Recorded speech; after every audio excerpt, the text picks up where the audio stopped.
오늘 오랜만에 설계 계획서에 대한 검토 의견, 조별 면담을 통해서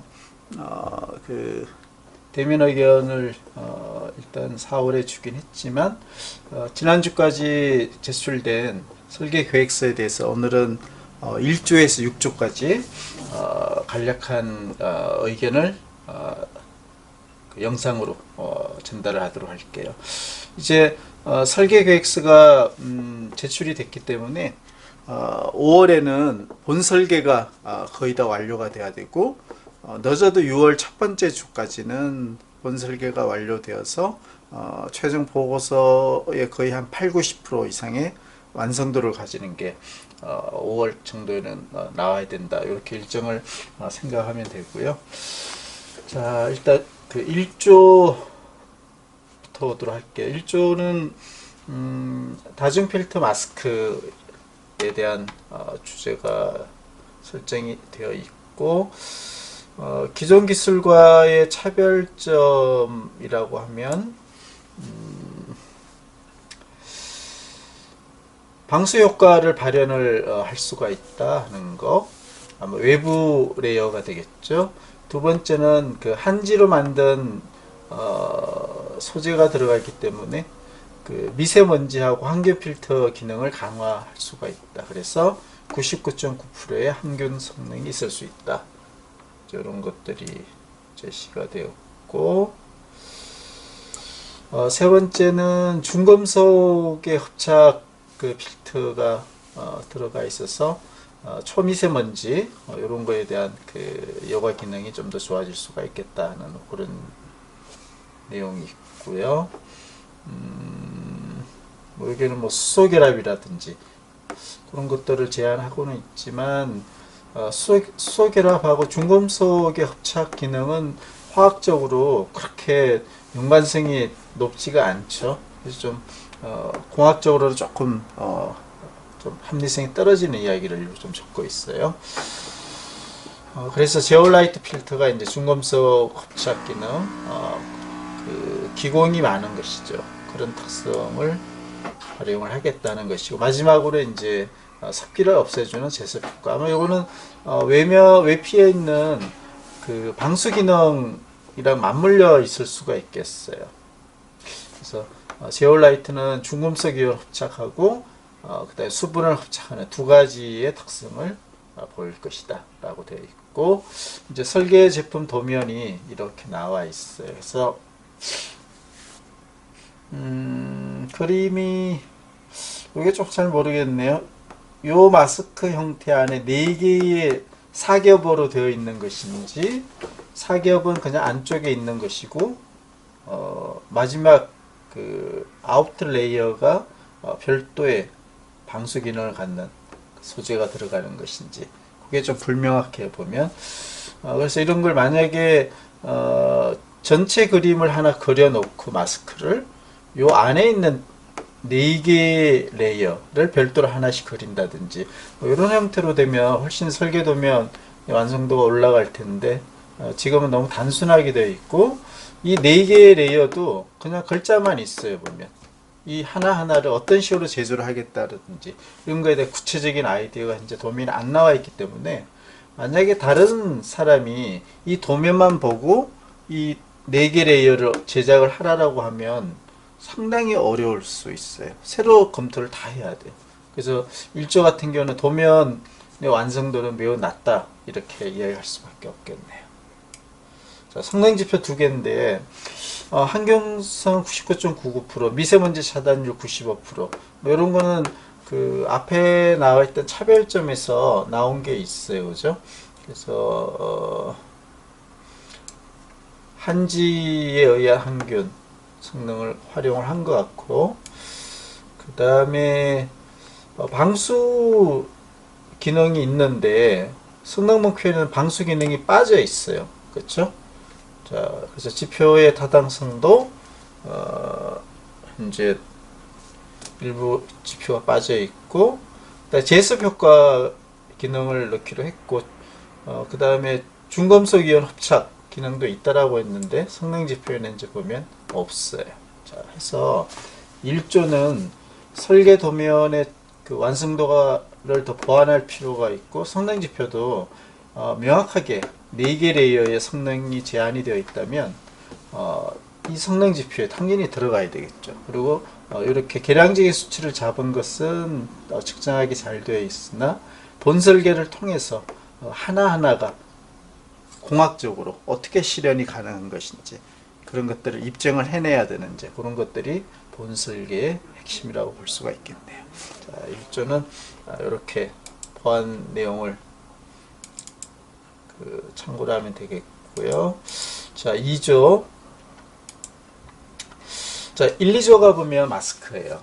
물론 이제 소재가 2조는 그래핀을 핵심 차별적인 소재로 쓰는 것이 좀 차이는 있지만 그래서 자외선 차단 기능이 이제 1조보다는 조금 다른 그런 그래핀 소재 기반의 마스크이고, 자, 뭐 기존 기술에 대한 내용은 뭐 이렇게 되어 있고, 자, 차별성을 보도록 할게요. 차별성은 이런 그 테이블이 잘 정리가 된 것 같아요. 보면 그래서 기존에 우리가 쓰고 있는 보온용 마스크 KF80이나 KF94를 기준으로 제한이 된 것 같고, 외피는 이제 부직포,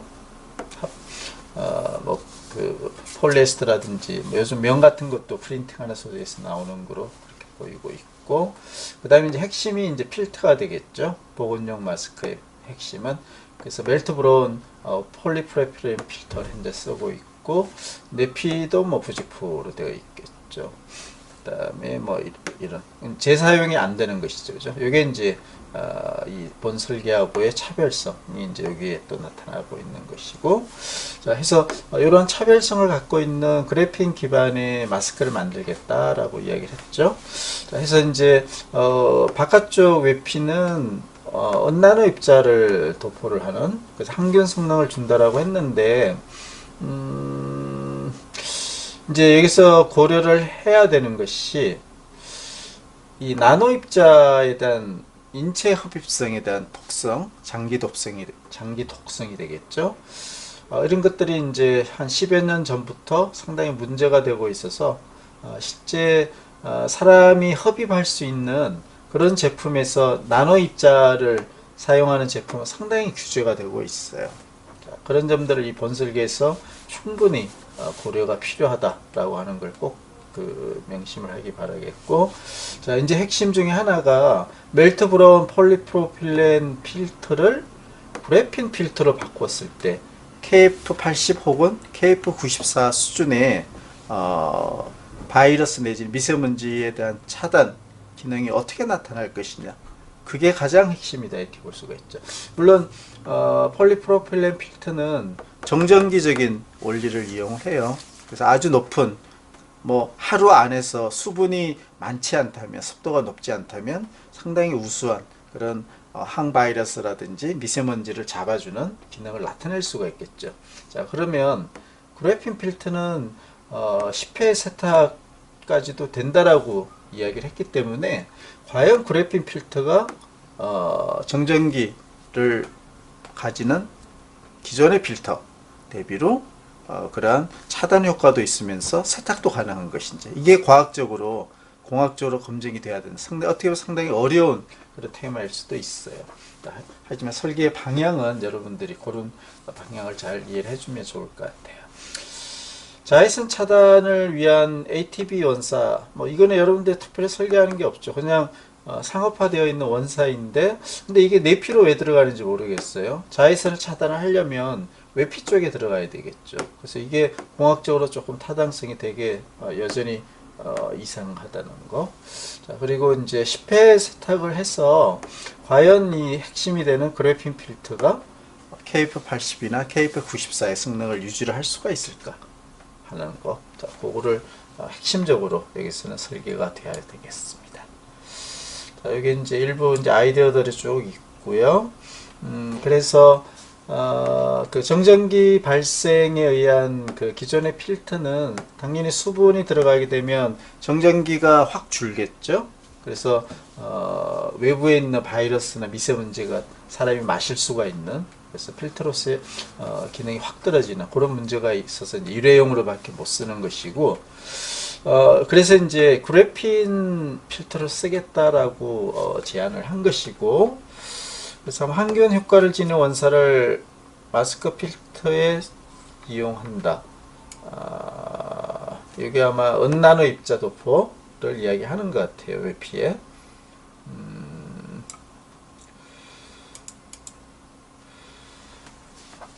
그래서 외피는 1차적으로 필터링 기능을 하고 있고, 여과성과 항균성이 겸비된 만큼, 그래서 은나노 소재에 대한 인체 흡입 문제를 해결해야 되겠죠.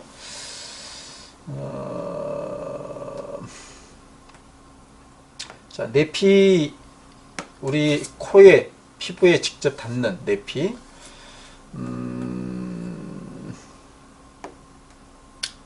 자, 이거는 그냥 자외선 차단 원사를 쓴다고 했는데, 여기 나온 내용하고는, 여기는 이제 그런 자외선 차단이 된다라고 했지만, 여기서 여기까지는 이 ATP 원사의 특성하고 조금 다른 이야기를 좀 쓰고 있어요. 그죠? 외피하고 내피의 특성이 별로 다른 게 없어요. 이거를 명확하게 좀 보완을 해줘야 될 것 같고,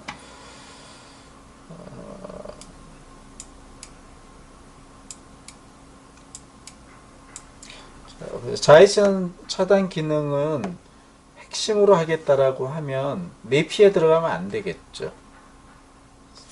자외선 차단제는 사람이 마셨을 때 유독성, 높은 독성은 아니지만 흡입을 해서 좋지는 않은 거기 때문에 당연히 외피 쪽에 들어가야 되고, 인체가 흡입이 안 된다는 그런 전제하에 있어 설계가 되어야 된다는 것이죠.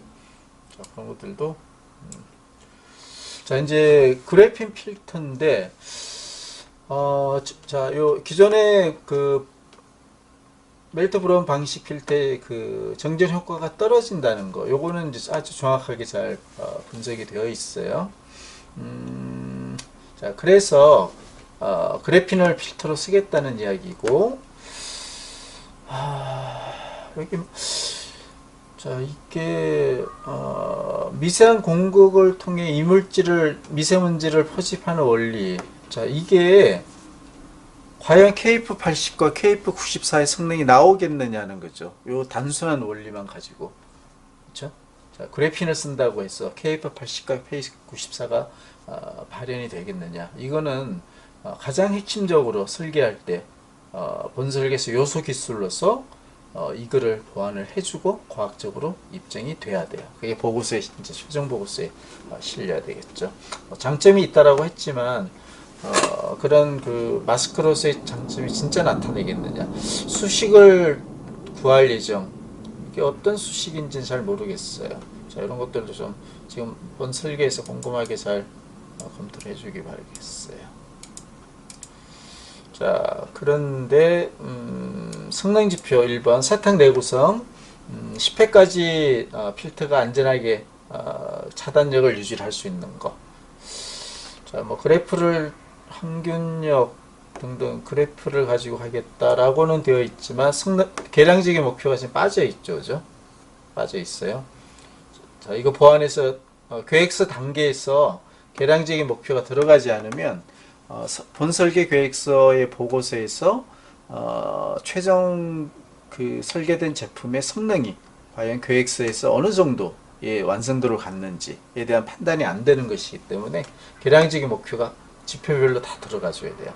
이건 보완이 필요하고요. 자외선 차단도 계량적인 목표가 없어요. 이것도 들어가야 되고, 자, 그 다음에 그래핀 필터의 여과력과 통기성. 이거 두 개가 서로 반대되는 특성이에요. 과연 KF80과 KF94 기준으로 자, 이러한 기준을 잘 썼지만 목표가 없어요. 뭐 여기 있는 것을 인용을 하든지, 뭐 하나의 그래핀으로 이게 다 된다 이건 아니잖아요, 그죠? 뭐 KF94 수준으로 가는 것인지 80 수준으로 가는 것인지, 그렇다면 여기 있는 게 다 목표로 들어가야 되겠죠, 계량적으로. 그렇죠? 자, 이거 꼭 보완을 해야 되고,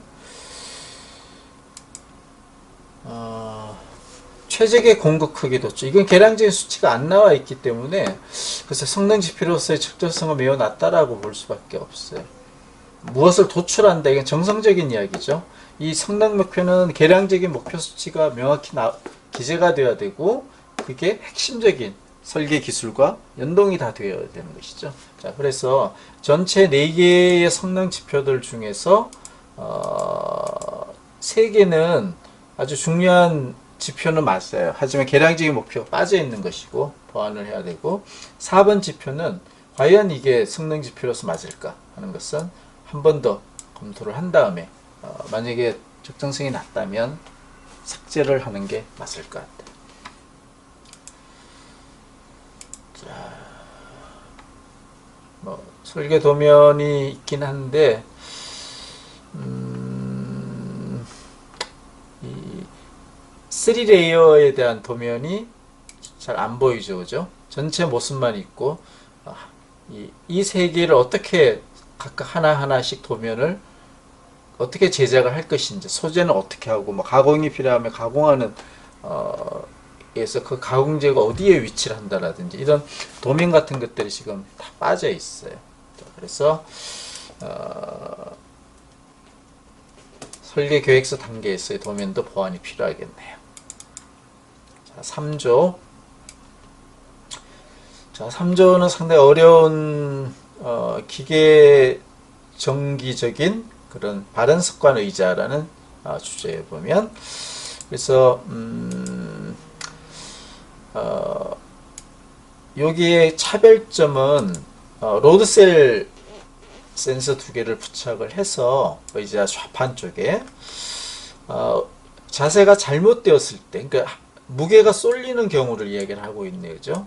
무게가 어느 한쪽에 센싱을 하고 있을 때 한쪽이 이 압력이 올라갔을 때가 되겠죠. 그러면 그 센스는 그 아두이노 센스 원리에 의해서 부저가 있고 여기에 소리가 울린다. 그러면 앉아있는 사람이 내가 자세가 잘못되었구나 라고 인식을 하고 바른 자세로 갈 수 있다. 뭐 나름대로 아이디어적인 측면이라든지 그리고 이런 그 요소 부품들의 성능 이런 것들은 뭐 타당성 있게 그렇게 된 게 아닐까 하는 생각이 들고, 자, 로드셀 뭐 이런 간단한 것들은 아마 어디서 받아온 것 같죠? 자, 이거는 이제 기존 자료라고 보면 되고, 이제 3조의 설계 도면은 이렇게 돼 있어요. 자, 이게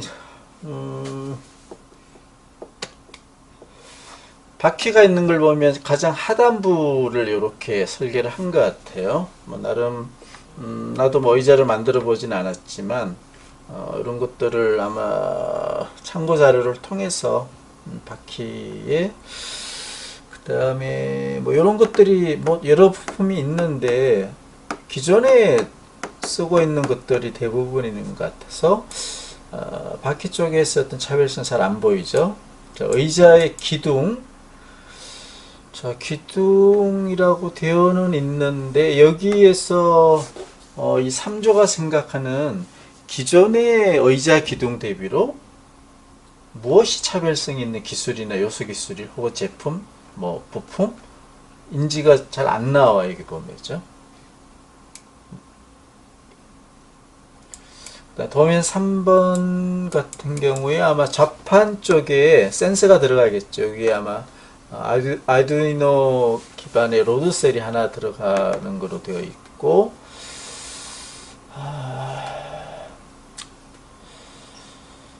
요게 자 위에서 볼게요. 어쨌거나 길이가 80mm, 8cm 정도가 되죠. 그 다음에 이걸 뭐라고 해야 되나, 길이 가로 세로가 한 1.3cm.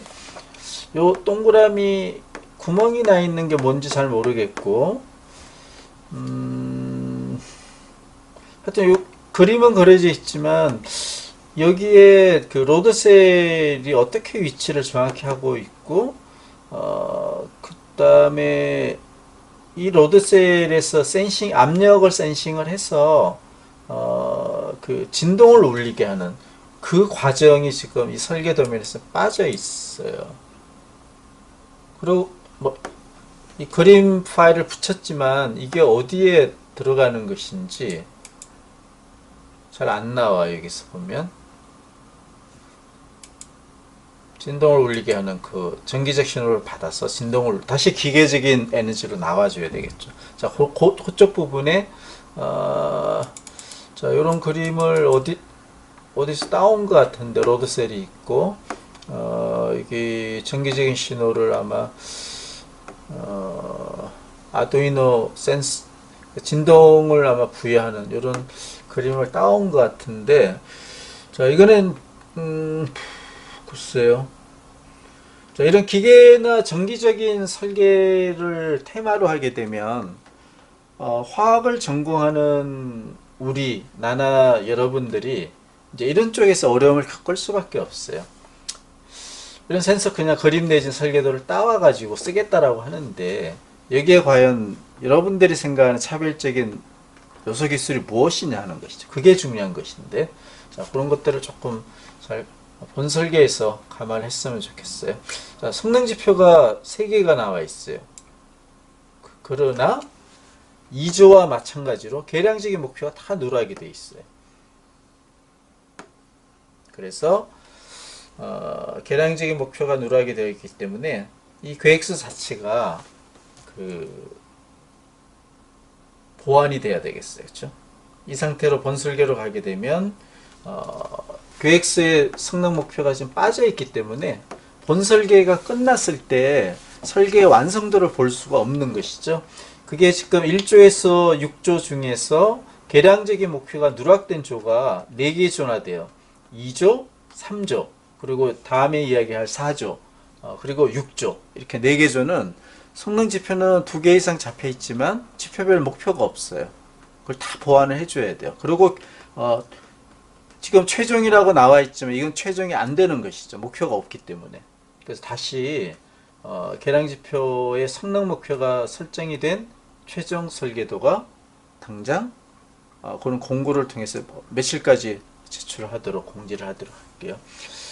자, 전력량 소비 이거 계산하려면 전체 설계도를 다 전기에 관련된 걸 다 검토를 해야 돼요. 정말 쉽지 않은 이야기라는 거죠. 이거를 과연 어떻게 공학적으로 전력량을 계산을 할지 상당히 좀 어려운 지표를 지금 잡아놓은 거고 이거 2번도 어려워요. 정확성이라는 그 무게 균형에 정확히 작동하는지 정말 지표 모호해요. 보면 이렇게 모호한 지표는 성능 지표라고 우리가 할 수가 없는 것이죠. 무엇을 어떻게 측정해서 어느 목표로 갈 거냐가 좀 명확치가 않는 것이죠.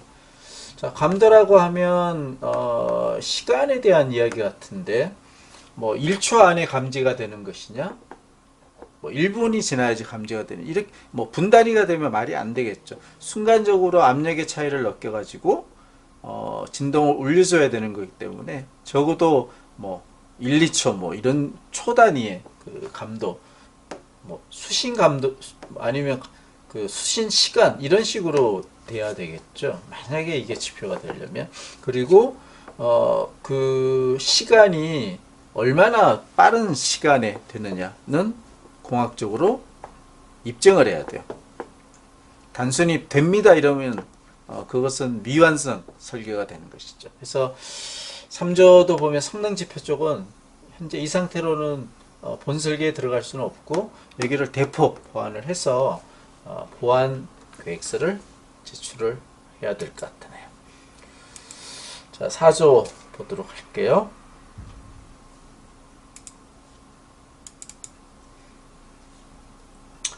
자, 4조 자료가 상당히 디테일하고 공부를 되게 많이 한 것 같아요.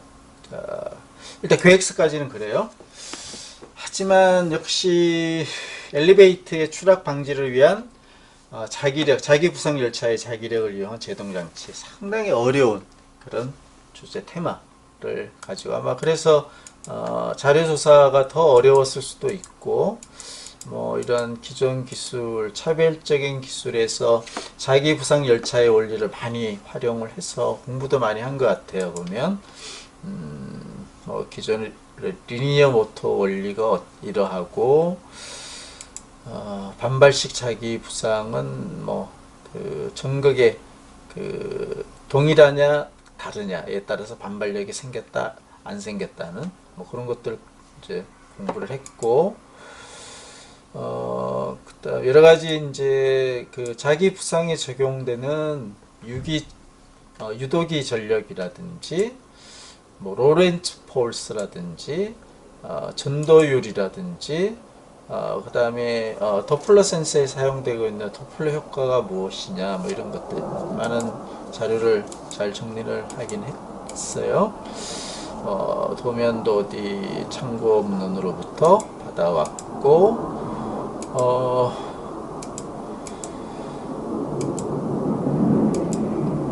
자, 그래서 이제 설계 도면은 자기 부상 열차의 그 성능을 활용한 그런 빨간색 레일 부분이 있고 이렇게 왔다 갔다 하겠죠. 그리고 이제 진짜 사람이 탑승하고 있는 거기에 이제 리니어 모터라고 정의를 했네요. 그런 것들이 이제 장착이 되는 부분. 그래서 N극과 S극을 이런 식으로 배치를 한다라고 되어 있고.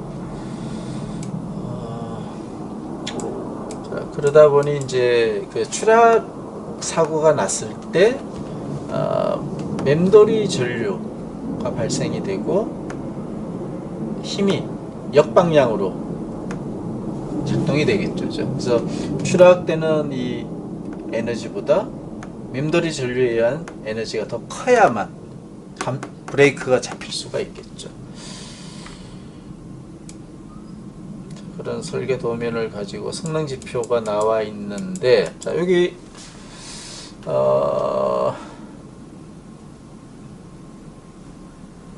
5조 같은 경우는 일단 엘리베이터의 종단 속도 초당 1m 이하.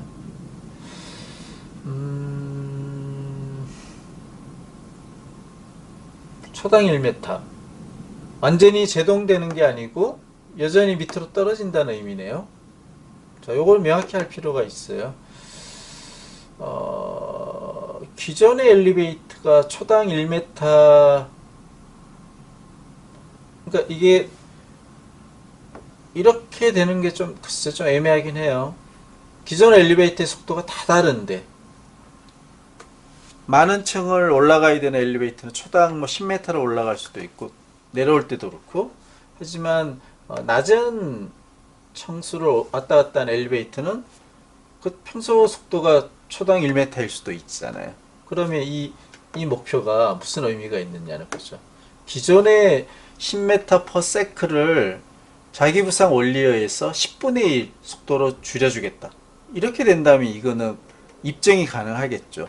10분의 9를 어떻게 브레이킹을 하느냐를 이제 자기 부상 원리 여러 수식을 가지고 계산을 해보면, 그렇죠? 속도가 10분의 1을 준다는 게 결론적으로 나올 수는 있겠죠. 하지만 이렇게 절대적으로 1m/s보다 이하다 이렇게 하는 것은 상대적으로 그 브레이크 되는 효과를 보기가 어려워요. 자, 그래서 이 지표도 명확하게 보완이 돼야 되고, 수신 감도를 80% 이상을 하겠다. 이거는 그냥 수신 감도의 80%. 그럼 이게 어떤 의미인지 이게 애매해요. 그냥 수신 감도라고 하면 감지 센서 속도 이상이 생겼을 때, 내려올 때 80%의 정확도밖에 없다는 이야기다. 그러면 이게 말이 안 되는 거죠. 그럼 20%는 그냥 사고가 날 수밖에 없잖아요. 그러니까 이게 목표 수치 자체가 이 설계 테마에서 핵심적인 요소, 거의 100%를 인식을 해줘야 되는 거죠. 사실 센스는, 그렇죠? 그리고 그 추락이라는 것을 과연 이 감지 센스가 어떤 원리를 통해서 속도의 변화를 보는 것인지 뭐 그런 것들이 이 본설계에서 명확하게 들어가야 될 거예요.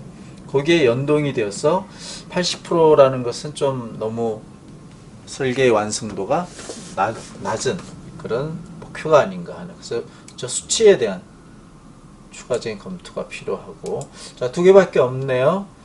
자, 일단 여기는 아마 4-1 지표가 가장 핵심으로 보여지는데, 좀 전에 설명을 했듯이 그런 그 참고 내용을 가지고서 보완을 해서 성능 지표의 일부 보완이 필요할 것 같아요. 자, 오늘은 이제 6조까지니까 여기까지 6조까지 진행을 하도록 할게요. 자, 6조는 기존의 신발에 GPS를 장착을 하고 만약에 사람이 사고가 났을 때 그때 이제 그 GPS를 통해서 이 신발을 신은 사람이 사고가 있습니다라고 뭔가 통신을 해서 알려주는 것이죠. 그러면 이제 뭐 119에서 골든 타임을 놓치지 않도록 와서 구조를 할 수 있는 그런 웨어러블 기능의 그런 신발이라고 보면 되겠네요. 자, 낙상 반지 신발은 미끄럼을 방지할 수 있는 소재를 붙인다. 이거는 지금 신발이 다 이렇게 나오고 있어요. 여러분들의 뭐 특별한 차별성이 있다라고 볼 수는 없고. 자, 기존 기술 대비 차별성. 자, 여기를 보게 되면 이제 감지 센서를 신발 밑에다가 장착을 하고 낙상이 되게 되면 감지를 하고 동시에 GPS를 통해서 이 낙상된 사람이 어디에 있는지 위치 정보가 미리 저장된 연락처로 전송이 되고 119로 가야 되겠죠. 그죠? 그래야지 와서 빠른 골든 타임 안에 구할 수 있는 거니까. 자, 그런데 이제 이때 그 피해조 센서를 가지고서 앞전 소자조죠. 신발 바닥부에 부착을 하게 됩니다. 하는 이야기예요.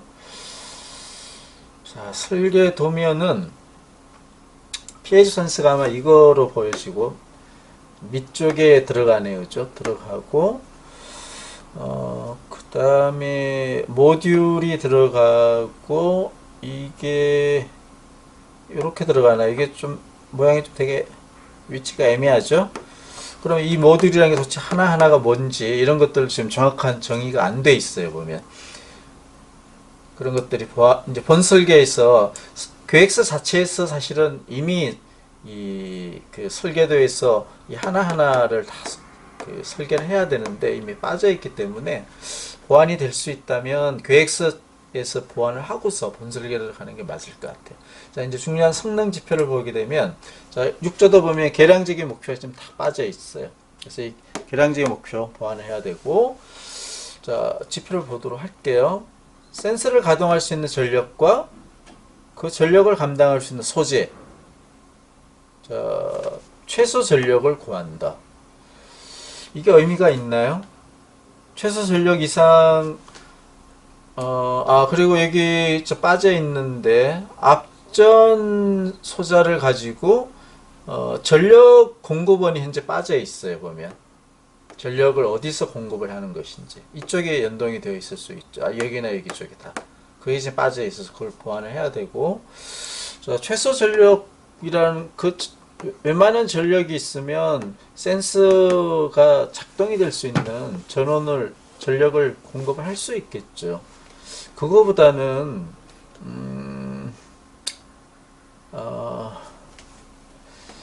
센스가